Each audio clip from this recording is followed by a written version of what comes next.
हमसे जुड़ने के लिए YouTube पर असद रजा रहबर ऑफिशियल को सब्सक्राइब करें। ज़बान आम में कहूँ, जब वो मर जाते हैं, इंतकाल कर जाते हैं, तो हम अपनी हैसियत के मुताबिक, औकात के मुताबिक इसाले सवाब की महफिल का एहतमाम करते हैं। तो अब हमारे लिए ये जानना भी जरूरी है कि आखिर ये इसाले सवाब है क्या।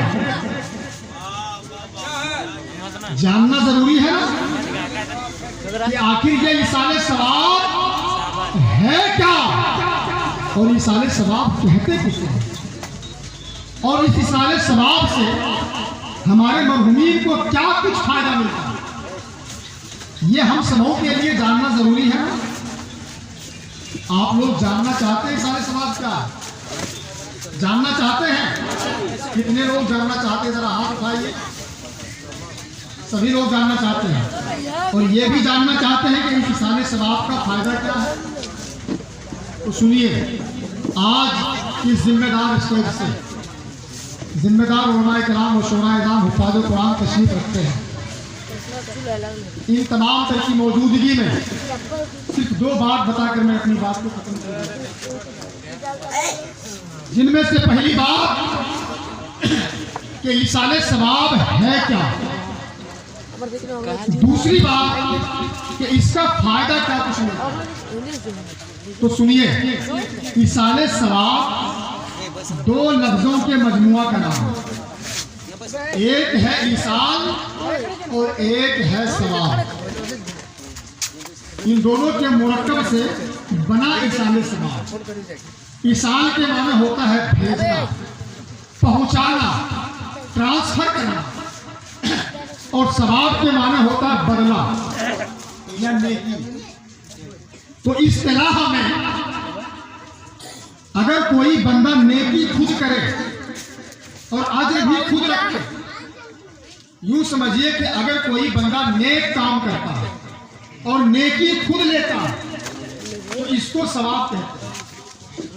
और नेकी कोई करे और नेकी किसी और को भेज दे, इसे इसाले सवाब कहते हैं। नेकी हम करें और किसी को भेज दें तो ये इसाले सवाब है, और नेक काम करके नेकी खुद रखें तो ये सवाब है। अल्हम्दुलिल्लाह, हम अहले सुन्नत वल जमात के कायल,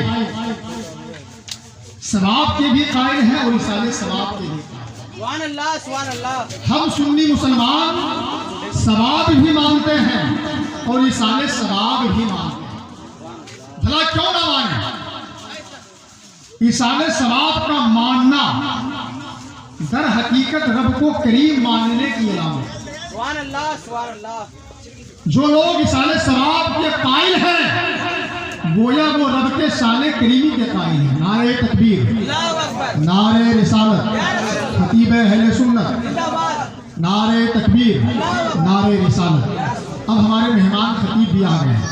इख्तिसार के साथ में अपनी बात को पहुंचाता हूं। सुनिए, जो इसाले सवाब को मानते हैं, गोया वो लोग अपने रब को करीम मानते हैं, और जो इसाले सवाब से इनकार करते हैं, दर हकीकत वो रब के शान करीमी से इनकार। एक बड़ी बात मैं आज के इस स्टेज से बता रहा हूं और वाजे कर दे रहा हूं। जो लोग इसाले सवाब के मुनकिर हैं, हकीकत में वो रब के शान करीमी के मुनकिर हैं। हम सुन्नी मुसलमान ना इसाले सवाब के मुनकिर हैं, ना अपने रब के करीमी शान करीमी के मुनकिर, ना करीम रब के शान करीमी के मुनकिर हैं। अब आप में से कोई ये कह सकता है कि मौलाना इसाले सवाब का मुनकिर रब के शान करीमी का मुनकिर कैसे? इसाले सवाब से इनकार करना, रब के शान करीमी से इनकार करना कैसे है? तो मैं इसको एक आसान सरल एग्जाम्पल और मिसाल के साथ समझाता हूं। हम में से कोई इंसान, हम में से कोई भी इंसान ये इरादा करता है, नियत करता है कि फला गुनाह का काम करेंगे। क्या नियत करता है? फला गुनाह का काम करेंगे। तो उलमा तशरीफ रखते हैं, इनसे पूछिए क्या अल्लाह पाक नियत के साथ उसके नाम में गुनाह लिख देता? जवाब मिलेगा नहीं लिखता। फिर हम में से कोई इंसान अगर वो ये नियत करता है कि फला नेकी का काम करेंगे, तो इनसे पूछिए उलमाए कराम से क्या अल्लाह पाक नेकी लिख देता है? तो जवाब मिलेगा हाँ, एक नेकी लिख देता। अब पूछिए कि मौलाना वजह क्या है कि जब हम गुनाह के काम करने की नियत करते हैं तो अल्लाह पाक गुनाह नहीं लिखता है, लेकिन जब नेक काम करने की नियत करते हैं तो नेकी लिख देता है? तो जवाब मिलेगा रब करीम है और ये उसका करम है कि जब बंदा गुनाह के काम करने की नियत करता है तो अल्लाह पाक गुनाह नहीं लिखता है, लेकिन जब नेक काम करने की नियत करता है तो अल्लाह नेकी लिख देता। सुभान अल्लाह, सुभान अल्लाह। इस मामले में रब का अदल नहीं है, इंसाफ नहीं है। अगर इंसाफ होता इस मामले में तो जैसे गुनाह की नियत करने पर गुनाह नहीं लिखता, वैसे ही नेकी की नियत करने पर नेकी भी नहीं लिखता, या जैसे नेकी की नियत करने पर नेकी लिख देता है, उसी तरह से गुनाह की नियत करने पर गुनाह भी लिख देता। अगर इस मामले में इंसाफ होता, इस मामले में करम है रब का कि जब हम गुनाह की नियत करते तो वो करीम रब गुनाह नहीं लिखता है, लेकिन जब नेकी की नियत करते हैं तो वो अपने कर्म से नेकी लिख देता। अब जहन को और करीब कीजिए। अब कोई बंदा एक गुनाह का काम करता है तो कुरान और हदीस में है कि अल्लाह पाक उसके नामे आमाल में एक ही गुनाह लिखता है। जब कोई इंसान एक गुनाह करता है तो अल्लाह पाक उसके नामे आमाल में एक ही गुनाह लिखता है, लेकिन जब वही इंसान एक नेक काम करता है तो अल्लाह पाक उसके नामे आमाल में कम से कम 10 नेकियां लिखता है।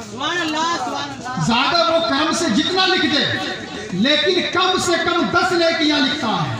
अब पूछिए मौलाना साहब आखिर वजह क्या है कि जब हम गुनाह का काम करते हैं, एक गुनाह करने पर अल्लाह पाक एक ही गुनाह लिखता है और एक नेकी करने पर कम से कम 10 नेकियां लिखता है? तो जवाब मिलेगा रब करीम है, ये उसकी शान करीमी है कि जब बंदा एक गुनाह करता है तो वो एक ही गुनाह लिखता है, लेकिन जब वही बंदा एक नेकी करता है तो वो करीम रब अपने कर्म से कम उसके नामे आमाल में 10 नेकियां दर्ज करता है। इसी तरह से बरोज़े क़यामत हश्र के मैदान में आप सभी लोग जानते हैं जिनके गुनाह ज्यादा होंगे वो जहन्नम में जाएंगे, और जिनकी नेकियां ज्यादा होंगी वो जन्नत में जाएंगे। लेकिन नेकी और बदी जिनके बराबर होंगे वो क्या करेंगे, उसे कहाँ रखा जाएगा? तो सुनिए, जिनकी नेकी और बदी दोनों बराबर है उसे मकाम आराफ पे रखा जाएगा। मकाम आराफ कहते हैं जन्नत और जहन्नम के बीच में एक जगह है। तो जिनकी नेकी और बदी दोनों बराबर होंगी उसे मकाम आराफ पर नारे तकबीर, नारे रिसालत, शायर अहले सुन्नत जनाब संदल जलालपुरी,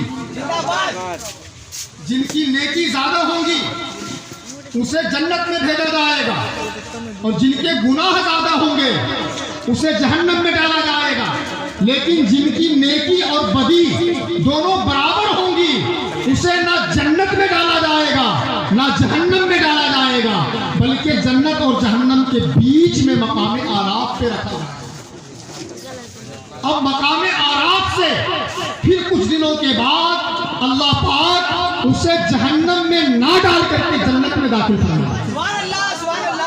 अब आप कहेंगे हजरत नेकी बदी दोनों बराबर है तो कुछ दिन जहन्नम में रखा जाता, कुछ दिन जन्नत में रखा जाता, या फिर जन्नत और जहन्नम के बीच में ही छोड़ दिया जाता? आखिर वजह क्या है कि जहन्नम में ना डाल करके रब उसे जन्नत में डाल दे रहा है? तो जवाब मिलेगा रब करीम है और ये उसकी शान करीमी है कि नेकी और बदी दोनों बराबर होने पर वो जहन्नम में ना डाल करके मकाम आराफ से जन्नत में डाल दे।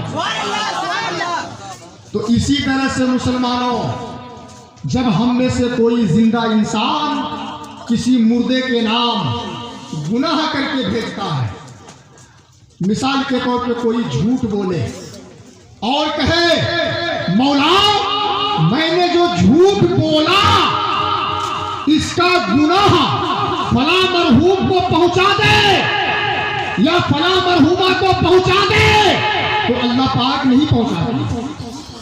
और जब कोई इंसान कोई नेक काम करे, मिसाल के तौर पे सच बोले और कहे मौला मैंने जो सच बोला है इसकी नेकी फला मरहूम को पहुंचा दे या मरहूमा को पहुंचा दे, तो अल्लाह पाक पहुंचा देता है। अब आप सवाल करें मौलाना साहब, आखिर वजह क्या है कि जब हम जिंदा इंसान गुनाह करके किसी मुर्दे के नाम भेजते हैं तो अल्लाह पाक नहीं पहुंचाता है, लेकिन नेकी करके भेजते हैं तो अल्लाह पाक पहुंचा देता है। आखिर वजह क्या है? तो जवाब मिलेगा, रब करीम है, ये उसकी शान करीमी है कि जब जिंदा इंसान किसी मुर्दे के नाम गुनाह करके भेजता है तो रब नहीं पहुंचाता है, लेकिन जब कोई इंसान नेकी करके भेजता है तो रब पहुंचा देता है। बात समझ में आ गई? ये इसाले सवाब क्या है? अब कोई ना कहना कि समझे नहीं इसाले सवाब क्या है। जब कोई इंसान गुनाह करके भेजता है तो रब नहीं पहुंचाता है, और जब कोई नेकी करके भेजता है तो अल्लाह पाक पहुंचा देता है। ये रब तबारक व तआला की शान करीमी है, ये उनका करम है कि हम गुनाह भेजते हैं तो नहीं पहुंचाता है, और जब नेकी भेजते हैं तो वो करीम रब नेकी पहुंचा देता है। अब अगला नुक्ता सुनिए, बरोज़े क़यामत हश्र के मैदान में रसूलुल्लाह की शफाअत के बाद सबसे ज्यादा लोग जिस वजह से जन्नत में जाएंगे हजरत, वो यही इसाले सवाब है। वो शान करीमी यही इसाले सवाब होगा। आप कहेंगे मौलाना कैसी बातें कर रहे हैं, तो मैं आपको बताता हूं इस बात को भी एक मिसाल के साथ।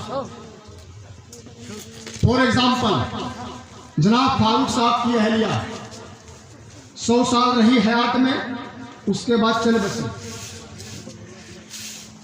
अब उसके जाने के बाद जब वो गई तो दुनिया में जो कुछ की वो सब उसके साथ, जो नेकी की ये भी साथ, जो बदी की ये भी साथ। और ये आप अच्छी तरह से जानते हैं कि चले जाने के बाद हम अपनी कब्र में चाह करके भी बजाते खुद अपने से ना नेकी कर सकते हैं ना बदी कर सकते हैं।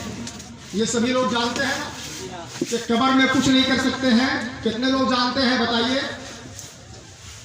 सभी लोग जानते हैं कब्र में जाने के बाद ना हम कोई नेकी कर सकते हैं ना ही बदी कर सकते हैं। और अभी मैंने बताया कि जाने के बाद कोई गुनाह भेजे भी तो रब नहीं पहुंचाता, लेकिन नेकी जब जब कोई भेजेगा करीम रब वो अपने कर्म से तब तक पहुंचाएगा। अब जाने वाला मरहूम या मरहूमा अगर कोई गुनाह जारिया का काम नहीं करके गया तो पता चला अगर कोई 100 साल गुजार के गया तो गुनाह उसके नाम आमाल में सिर्फ 100 साल के रह जाएंगे। इसलिए कब्र में जाकर के वो गुनाह कर ही नहीं सकता और ना ही नेकी कर सकता है। लेकिन नेकी उसके चाहने वाले, उसके जानने वाले, उसके मानने वाले जब जब भेजेंगे करीम रब तब तक पहुंचाएगा। बरोज़े क़यामत हश्र के मैदान में मामला ये होगा कि गुनाह तो सिर्फ 100 साल के होंगे। जब तक मैं दुनिया में रहा गुनाह तो सिर्फ तब तक के होंगे, नेकियां क़यामत तक की होंगी। फिर रब का कर्म होगा, नामे आमाल का वजन किया जाएगा, गुनाह बहुत कम पड़ जाएंगे, नेकियां बहुत ज्यादा हो जाएंगी, फिर कर्म होगा और जन्नत में दाखिल करेंगे। अब कोई इशार कर सकता है, अब कोई ये कह सकता है कि मौलाना नेकी कयामत तक भेजेगा कौन, तेरा बाप। कोई कह सकता है ना, चिड़चिड़ा करके कोई कह सकता है कि आपने तो कहा कि नेकियां कयामत तक की होंगी और गुनाह तभी तक के होंगे जब तक दुनिया में रहे, तो नेकी कयामत तक भेजेगा कौन? कारी गुलाम मोहिउद्दीन साहब, ये सवाल है, सुनिए जवाब। माना कि मेरे चाहने वाले मेरे नाम नेकी नहीं भेजेंगे, मेरे मानने वाले नहीं भेजेंगे, आल औलाद नहीं भेजेंगे, फिर भी नेकियां मिलेंगी। वो इस तरह, आज फॉर एग्जाम्पल जनाब फारूक साहब इस महफिल का एहतमाम किया अपनी बीवी के नाम साले सवाब के घर से। आप आखिर में गौर करेंगे, खास दुआ कारी मौलाना अब्दुल हकीम साहब फरमाए, या कारी गुलाम मोहिउद्दीन साहब, या पीर तरीक़त जनाब अब्दुल मुबीन साहब हबीबी दिल्लकुमुल आली, आप गौर करेंगे, दुआ जो भी करेंगे ना, वो क्या कहेंगे? इन तमाम कार्य के सबाब, तमाम एहतमाम और इंतजाम का सबाब खुसूसन बिलखुसूस जनाब फारूक साहब की अहलिया के रूप में पहुंचा। आखिर में क्या कहते हैं? तमाम कार्य का सबाब कुल मोमिनीन कुल मोमिनात कुल मुस्लिमीन कुल मुस्लिमात को पहुंचा। तो अगर मेरा खात्मा ईमान पर हुआ है, तो जब जब कोई वफादार बेटा अपने बाप के नाम मिसाले सवाब की महफिल का एहतमाम करेगा, उस महफिल से हिस्सा मिलेगा।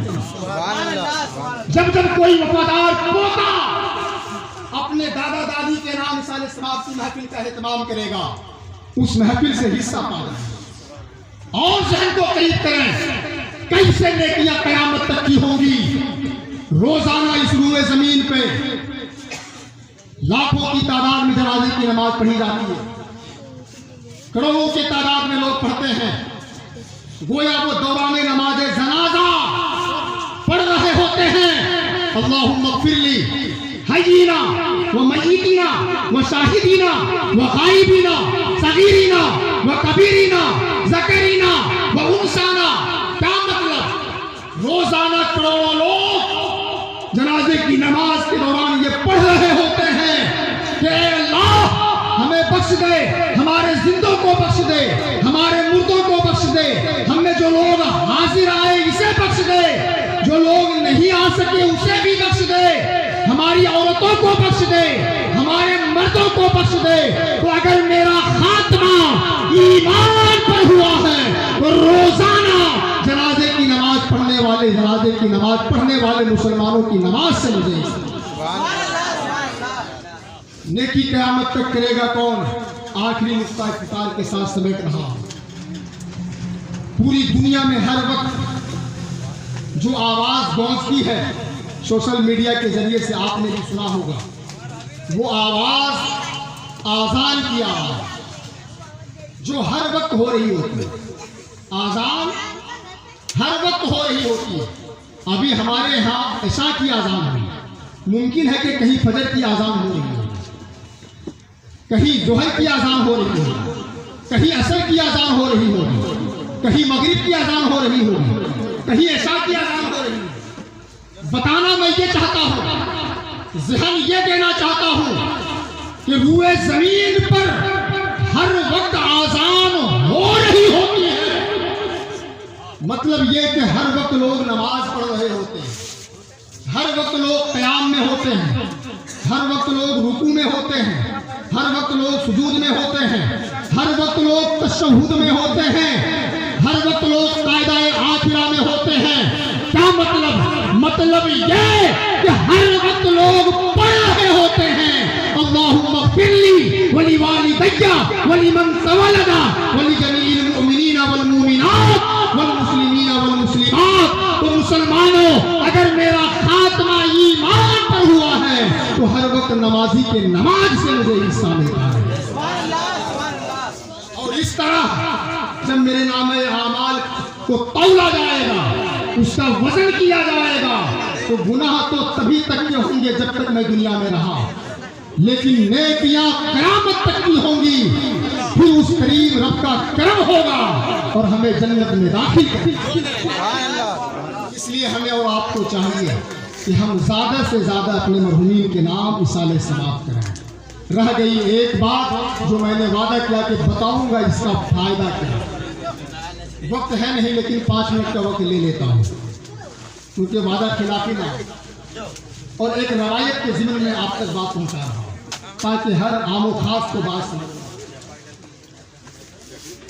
इस बात को जानने के लिए, समझने के लिए एक नाम याद रखिए और वो नाम है सैयदना हजरत इमाम गजाली रहमतुल्लाह ताला। आप अपने वक्त के बहुत बड़े अल्लाह के वली हैं। आप शरीयत के भी इमाम हैं और तरीक़त व मार्फत व हकीकत के भी इमाम। इमाम गजाली रहमतुल्लाह है, नाम बोलिए ना, मुकद्दस नाम है इमाम गजाली। एक बार की बात है कि हजरत इमाम गजाली रहमतुल्लाह ताला ने एक कब्रिस्तान से गुजर रहे थे। एक कब्रिस्तान से आप गुजर रहे थे कि अचानक आपकी नजर एक नई कब्र पे पड़ी। जब आपने देखा कि ये कब्र नई है तो आप उस कब्र के करीब चले गए और कब्र के पास जाकर के दुआ के लिए हाथ उठाए और दुआ गो हुए कि मौला मैं तुझे तेरे महबूब का वास्ता देता हूं, मुझे दिखा दे कि इस कब्र के अंदर जो मुर्दा लेटा है वो किस हाल में। मोर्रिख लिखते हैं